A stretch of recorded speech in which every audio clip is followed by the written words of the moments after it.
အားလုံးပဲမင်္ဂလာပါကျွန်တော်ကတော့ပြပြပါဘုံနောက်ပိုင်းဒီမဲ့လူကြားမှာခက်စားလာတဲ့ဘာမျိုးစားတဲ့တခုရှိတယ်အဲ့ဒီဘာတွေကအပြည့်နေကြည့်လိုက်ရင်ဘာမှမသိအောင်ဥပမာစာကြည့်လိုက်လို့စာအုပ်စင်ကြီးတွေပဲရှိဒါပေမဲ့တတ်မှတ်ထားတဲ့စာအုပ်တုပ်ကိုဆွဲလိုက်တာနဲ့စာအုပ်စင်ကြီးကတကားလို့ပွင့်သွားပြီးတော့အထဲမှာအရန်လှပတဲ့ဘာကြီးတစ်ခုရှိနေတတ်တယ်နောက်တစ်ခုကကြတော့အပြင်မှာဖုံးပြောတဲ့ယုံဟောင်းပုံစံလေးလောက်တာဒါပေမဲ့အထဲဝင်ပြီးလှုပ်ဝက်နံပါတ်နှိပ်လိုက်မှတကားပွင့်သွားတာမျိုးပေါ့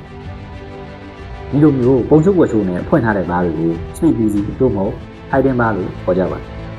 ။ဒါပေမဲ့သင်သိပါလား။ဒီလိုလှုပ်ဝက်ဘားတွေဆိုတာအခုခေတ်မှာဆွဲဆောင်မှုရှိအောင်အလားတသက်လုပ်ထားတာမဟုတ်ပါဘူး။လွန်ခဲ့တဲ့နှစ်ပေါင်း100ကျော်ကအမေရိကန်နိုင်ငံမှာအသက်နဲ့လူပြီးဖွင့်ခဲ့ရတဲ့သမိုင်းကြောင်းကြီးကြီးရှိခဲ့ပါတယ်။ဒီနေ့ဗီဒီယိုမှာတော့အဲ့ဒီလှုပ်ဝက်ချက်ကိုကျွန်တော်ကဖော်ထုတ်ပြပြသွားပါမယ်။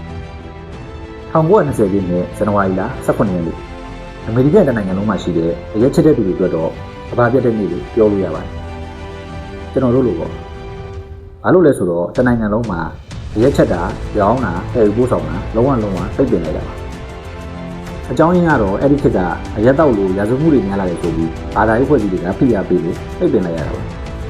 စဉ်းစားကြည့်ပါမနေ့ကအထိလိုလက်တောက်လို့ရနေတဲ့ရက်ကိုဒီနေ့မှာလုံးဝတောက်ခွင့်မရှိတော့ဘူးဆိုတော့လူတွေဘယ်လိုခံစား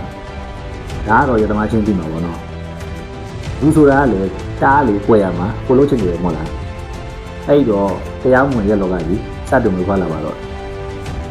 တကယ်ကိုပြည့်တင်လိုက်တဲ့အခါမာဖီးယားတိုင်းတွေဒီမိုက်တွေကဆွေးနွေးမှုပြုတော့ပါတော့အဲ့ကပုံးလိုနာမည်ကြီးဒီမိုက်ကောင်းဆောင်တွေကအရက်ကိုပေါင်ကိုတွင်းထိုးချက်ပြီးဈေးတင်အောင်ရတယ်အဲ့ဒီထိုးချက်ထားတဲ့ရက်တွေကိုရောင်းဖို့နေရာလိုလာပြီလေအဲ့ဒီတော့မြေရောက်ခန်းတွေသပင်ညက်ဆိုင်နောက်ဘေးတွေကော်ဖီဆိုင်ရဲ့ကျန်းနေအောက်တွေမှာပြုတ်ဝက်ပါးတွေကိုစတင်ဖွင့်လိုက်ကြအဲ့ဒီဘားတွေကိုငိုးဆိုရင်ဒီတိုင်းနဲ့ရှောက်ဝင်သွားလို့မရဘူးတကားမှာပေါက်သေးသေးတစ်ခုပါလို့ရှိတယ်အဲ့ဒီပေါက်ကနေကြည့်နေတဲ့အဆောင်ကိုပိုတိထားတဲ့လှုပ်ဝက်စကောကိုပြောပြရတယ်စကောမှန်မှာတကားဖွင့်ပြီးအထဲရောက်ရင်လည်းစကားကိုအတန်ကြီးကြီးပြောအောင်တိုးတက်တာပဲပြောရတယ်အင်္ဂလိပ်ကို speed busy ပေါ့အဲ့ဒီကနေစဉ်းသက်လာပြီးဒီလိုလှုပ်ဝက်ဆိုင်တွေကို speed busy ဘားတွေလို့ခေါ်ပြန်သွားတာဒီနေ့ချိန်ကြီးပဲဖြစ်ပါတယ်ဒါဆိုအဲ့ဒီခေတ်ကလှုပ်ဝက်ဘားတွေမှာပေါက်ရတဲ့ရက်တွေကကောင်းလားဆိုတော့လုံးဝမကောင်းပါဘူး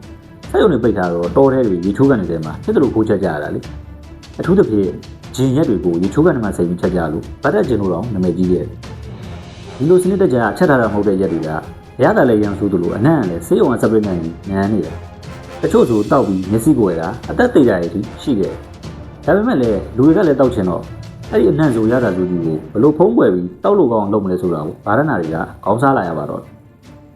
အဲ့ဒီမှာတင်ကျွန်တော်တို့ခေတ်တောက်နေကြတဲ့ classic ကောက်တွေအများကြီးဝေခွာလာတာပဲအရက်ရဲ့ဆိုးရတဲ့နှောက်ကိုဖျောက်ဖို့အတွက်ဗာရဏတွေကတမယာရည်တွေပူစီနံရွက်တွေကိုအများကြီးရောဆက်ပြီးစတင်ပြောကြပါတော့တယ်ဥပမာတစ်ခုပြောရရင်အဲ့ဒီခေတ်ကအရန်နာမည်ကြီးတဲ့ Disney ဆိုတဲ့ cottage ရှိတယ်သူ့မှာပါတာကခုနပြောတဲ့အရသာဆိုးရလာတဲ့ဗတ်တက်ဂျင်နဲ့တမယာရည်ရဲ့ပြားရည်ပါ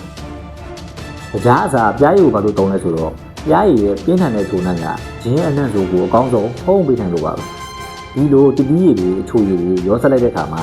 ရတာဆိုးရလာတဲ့အရက်တွေဟာမိန်းကလေးတွေပါတောက်လို့ရတယ်ချိုချင်းမွေးကော့တွေတွေဖြစ်အသွင်ကြောင်းသွားပါတော့တယ်1933ခုနှစ်ရောက်တော့မှအမေရိကန်အစိုးရကဒီဥပဒေကြီးကိုမနိုင်တော့ပဲပြန်ရုပ်သိမ်းပေးခဲ့ရပါတယ်ရက်ချစ်တဲ့သူတွေကြီးရယ်နော်ဥပဒေတော်ပြန်ရုပ်သိမ်းပေးခဲ့ရတယ်ဒါပေမဲ့အဲ့ဒီ73နှစ်တာကာလအတွင်းပေါ်ပေါက်ခဲ့တဲ့ speed busy ဘိုင်းကြီးမှုနဲ့ပိုပြောက်ကော့တွေကတော့ဒီနေ့ခေတ်ထိဘာလောကမှာအမြင့်တွေကျန်ရခဲ့တာယနေ့တိုင်မှာပဲဘလို့လဲကောက်တေးတစ်ခွက်ရဲ့နောက်ဝက်ကဇလန်ကတော်တော်လေးစိတ်ဝင်စားစရာကောင်းတယ်မဟုတ်လားနောက်ပတ်တွေမှာတော့ကိုတောက်နေတဲ့ဂျင်ဘော်ဂါရန်ဝီစကီတွေကဘလို့လေးကွာခြားလဲဆိုတာကိုအသေးစိတ်ထပ်ပြီးရှင်းပြပေးတော့ပါဦးဒီဗီဒီယိုလေးကအသင့်တော်ကဘူတူတာတစ်ခုရစီတယ်ဆိုရင် like and share လုပ်ပေးဖို့လည်းမမေ့နဲ့နော်ကြည့်ချင်တာလေးရှိရင်လည်း comment မှာဝင်ရောက်ဆွေးနွေးပေးတော့ကြပါဦးနောက်ဗီဒီယိုမှာပြန်တွေ့မယ်အားလုံးကိုကျေးဇူးတင်ပါတယ်ချီယာ